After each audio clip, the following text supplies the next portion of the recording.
Hi everyone and welcome to our new vlog. Dito sa vlog namin na tuturuan namin kayo kung paano sumakay sa metro. So watch this!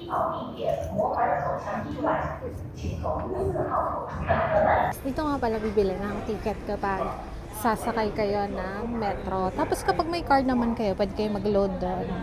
Or pwede kayong magpa-load sa booth. Yan. So dito yung load ng card. Dito yung individual rides. Tama ba yan? Ayan. So, turo ko sa inyo kung paano kayo makapag-operate. Wait lang. So, ganito siya. Pindutin mo yung English. Kasi hindi naman tayo marunong mag-Chinese.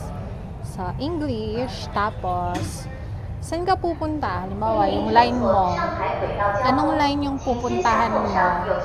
Kami yung line na pinupuntahan namin is mostly line 2 kasi nandun yung mga beautiful spots. So, saan tayo pupunta? Sa West Nanjing, diba? Sa West Nanjing, hanapin mo lang yung West Nanjing. Ito siya.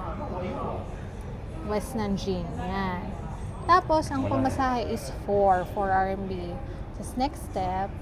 Tapos, kung ilang tao kayo, halimbawa, 2 kayo, pindutin mo lang kung ilang tao. Pwede tong Alipay, pwede siyang WeChat, pwede siyang, hindi ko alam kung anong tawag dito. Tapos pwede, Union Pay. Tapos pwede din siyang cash. Halimbawa, may coins kayo, pwede nyo bayaran dyan. Pwede din bills, dito nyo lalagay yung bills.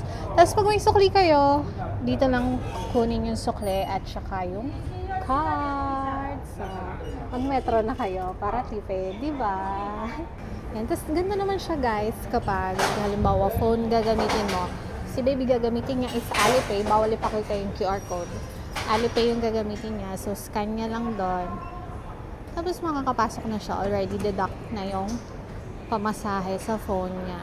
Yan. So, ako naman. So, ayan guys, nasa metro na kami. Sana na-enjoy niyo yung video namin at marami kayong natutunan. See you on our next vlog. Bye!